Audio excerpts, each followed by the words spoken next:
നിങ്ങൾ ആഗ്രഹിക്കുന്നത് നിങ്ങളെ മനസ്സിലുണ്ടെങ്കിൽ നിങ്ങൾ പ്രകടിപ്പിക്കണം. അല്ലാതെ ഇങ്ങനെ മസിൽ കുറിച്ചിരുന്നത് നടക്കില്ല അല്ലേ? ദൈവത്തിനോട് ഇങ്ങനെ ചോദിക്കണം നമ്മൾ എന്നും പണം വേണം. പക്ഷെ ദൈവം പണം കൊടുന്നു തരുമോ? പടച്ചോൻ പണം കൊടുന്നു തരും. നോട്ട് കെട്ടാക്കിയിട്ട് പടച്ചോനൊരു അവസരം കാണിച്ചു തരും അല്ലേ? അപ്പൊ നമ്മളെന്താ ചെയ്യുക? അപ്പൊ നമുക്ക് ശേഷം വന്ന ആളുകളാണ്, പുതിയ ആളുകളാണ്. പക്ഷേ നിങ്ങൾക്കിത് ഉൾക്കൊള്ളാൻ പറ്റിയാൽ നിങ്ങൾക്കും നിങ്ങളെ കുടുംബത്തിനും വരുന്ന തലമുറക്കും ഇതൊരു വലിയ മുതൽക്കൂട്ടാവുമെന്ന കാര്യത്തിൽ എനിക്ക് സംശയമില്ല. നിങ്ങൾ ആളുകൾക്ക് സംശയം ഉണ്ടെങ്കിൽ അത് ഇന്നത്തോട് കൂടി തീർക്കണം.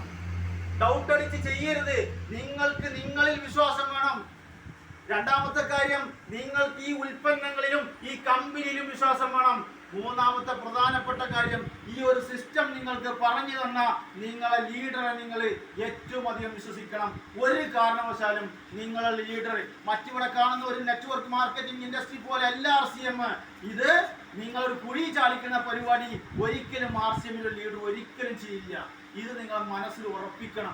ഈ മൂന്ന് കാര്യങ്ങളിൽ നിങ്ങളിലുള്ള വിശ്വാസവും കമ്പനിയിലും പ്രൊഡക്റ്റിലുള്ള വിശ്വാസവും നിങ്ങളെ ലീഡറിലുള്ള വിശ്വാസവും ഉറച്ചതാണെങ്കിൽ ഇന്നേക്ക് 3 വർഷം നിങ്ങൾ എഴുതി വെക്കുക, ആക്റ്റീവായിട്ട് ഇന്നിറങ്ങുക. നിങ്ങൾ ചെയ്യുന്ന ജോലിയും ബിസിനസ്സും കൃഷിയുമാണ് വരുമാന മാർഗമെങ്കിൽ അതിനേക്കാൾ സുന്ദരമായ നല്ല ഉൽപ്പന്നങ്ങൾ ഉപയോഗിക്കുക വഴി നമുക്കും നമ്മുടെ കുടുംബത്തിനും ആരോഗ്യം സംരക്ഷിക്കുക, നമ്മളെ വരുമാനം ഭദ്രതയാക്കാനും സാധിക്കും.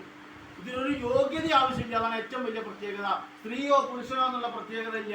സമയത്തിനൊരു പ്രശ്നമല്ല. ഏത് സമയത്തും ചെയ്യാം. കൃത്യമായ സമയമില്ല. വേറെ ജോലിക്ക് പോകുന്ന ആളുകളാണെങ്കിൽ ആ ജോലി കഴിഞ്ഞ് 5 മണിക്ക് ശേഷം ചെയ്താൽ മതി. ജോലി ഇല്ലാത്ത ആളുകളാണെങ്കിൽ അവരെ സമയത്തിന്റെ സൗകര്യം നോക്കി ചെയ്താൽ മതി. നിങ്ങൾ ഒരു ദിവസം ഒരാളെ കണ്ടാൽ മതി. ഒരു ദിവസം ഒരാളെ കാണുമെന്നുള്ള ഒരു പ്രതിജ്ഞ നിങ്ങളുടെ മനസ്സിലുണ്ടാവണം. നിങ്ങൾ ഓരോരുത്തരും, ഞാൻ പറയുന്നു, വന്ന് പറഞ്ഞവരും പറയാത്തവരും, നിങ്ങളും നിങ്ങളുടെ ടീമിൽ നിന്നും ഈ വരുന്ന 2025 മാർച്ച് 31-ാം തീയതി ആകുമ്പോൾ 1 ലക്ഷം എക്സ്ട്രാ PV കളക്ട് ചെയ്യുമെന്നുള്ള മാനസികമായ ദൃഢനിശ്ചയത്തോടു കൂടി വേണം പോകാൻ.